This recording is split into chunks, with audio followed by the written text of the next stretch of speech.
After Putin finished his speech, it was almost 5 a.m. in the morning and dead quiet when four successive, extremely loud, building shaking explosions happened. And these were cruise missiles that were striking the Kramatorsk airfield and taking out some of the logistics and communications there, as well as the runway.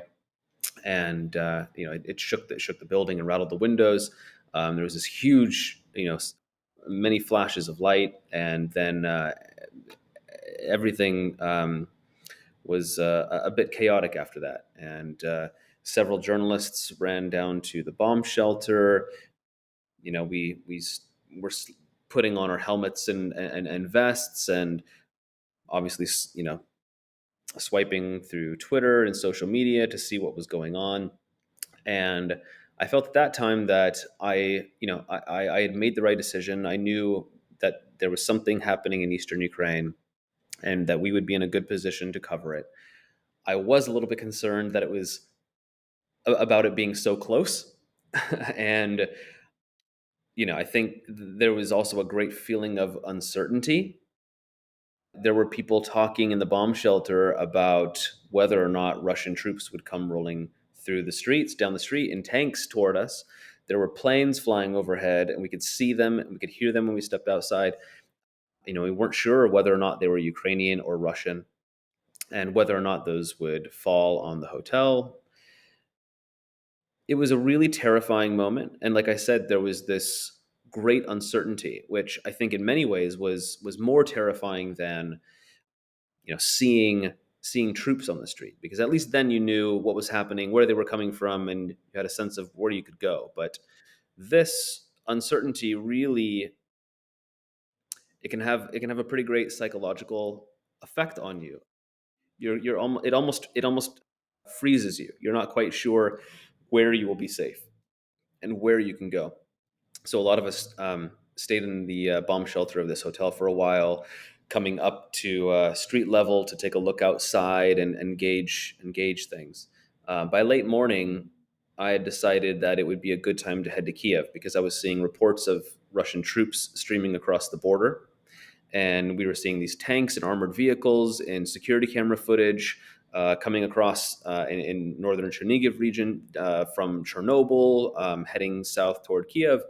And I thought, and as I say in the book, if the if Russia's idea and goal is to take Kiev, I don't know if it's a good idea or not, but we should be there to cover it.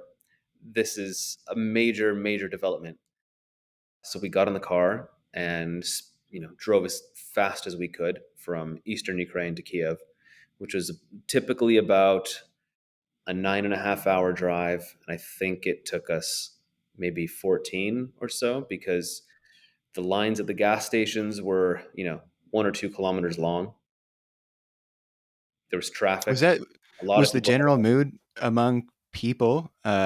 Were people, like we mentioned, Russia's been, they invaded in 2014, and so maybe this was on the back of a lot of people's minds. But were people generally in a pretty chaotic state? Were they, describe kind of the mood, as everybody's trying to flee this violence? I think there was a lot of disbelief. People in eastern Ukraine and in Kiev as well didn't think that Russia would invade on this scale. People in eastern Ukraine had sort of become inured to it all. I mean, they were used to the war being so close to them, because they had lived for 9 years with it just outside their door, right? Kramatorsk, there was a bit of a buffer between the front line and the city itself, but it had been under Russian occupation for nearly 3 months back in 2013. Sorry, 2014. So residents in Kramatorsk and some of the nearby cities knew all too well what living under Russian occupation meant and the kind of terrors and horrors that it came with. But they didn't think that they would be at risk, because there was that space between the front line there, I think.